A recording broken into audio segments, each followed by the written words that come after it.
अर्लिङ हालान्ड विश्वकप 2026 हेरिरहेका जो कोहीका लागि पनि अब यो नाम नौलो रहेन। हालान्डले विश्वकपमा आफ्नो जादु देखाइरहेका छन्। उनले हरेक पल्टको खेलमा निरन्तर गोल गर्दै आएका छन्। उनलाई अहिले विश्वकपको गोल मसिन भनेर पनि चिनिन्छ। अहिले उनको गोलको मात्र होइन, उनको शरीर, उनको खानपान र उनको स्टाइलको चर्चा भइरहन्छ।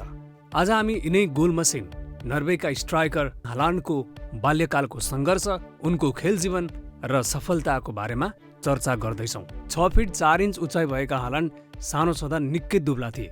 15 वर्षको उमेरमा आफ्नो स्थानीय क्लब ब्रोइनबाट व्यावसायिक करियर सुरु गर्दा उनको सानो शरीरका कारण सिनियर खेलाडीहरूसँग भिड्न निकै गाह्रो हुन्थ्यो।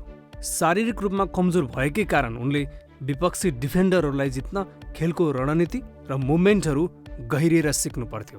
त्यही समयको सिकाइले आज उनलाई उत्कृष्ट गेम रिडर बनाएको छ। उनले आधुनिक सुविधायुक्त मैदानमा मात्र होइन, नर्वेको अत्यधिक चिसो र हिउँ पर्ने मौसममा पनि इन्डोर हलहरूमा घण्टौँसम्म गोल गर्ने भोकका साथ अभ्यास गर्दथे।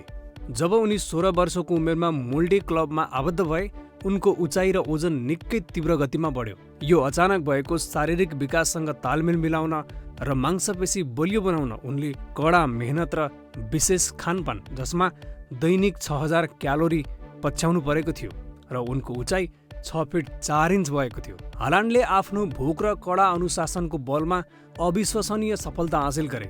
अस्ट्रियाको रेड बुल साल्जबर्गमा पुगेपछि उनको क्षमता विश्वले देख्यो।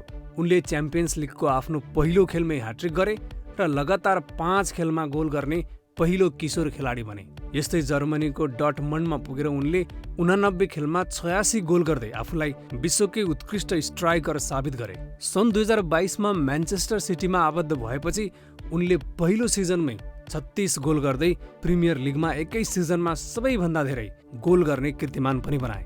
सोही वर्ष उनले क्लबलाई प्रिमियर लिग, एफए कप र च्याम्पियन्स लिग जिताउन मुख्य भूमिका खेले।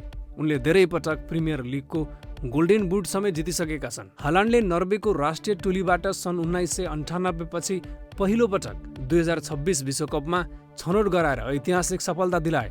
हालान्ड विश्वकप 2026 को मैदानमा समेत उत्कृष्ट लयमा प्रस्तुत भइरहेका छन्। हालान्डको सफलताको सबैभन्दा ठूलो हतियार उनको मानसिकता हो। उनी खेलको दबाव कम गर्न नियमित रूपमा मेडिटेसन गर्छन्, निन्द्रा तथा खानपानमा निकै सचेत छन्। मैदानमा गोल गर्न चुके पनि उनी निराश हुँदैनन्, बरु अर्को अवसरको फाइदा उठाउन सधैँ सकारात्मक रहन्छन्।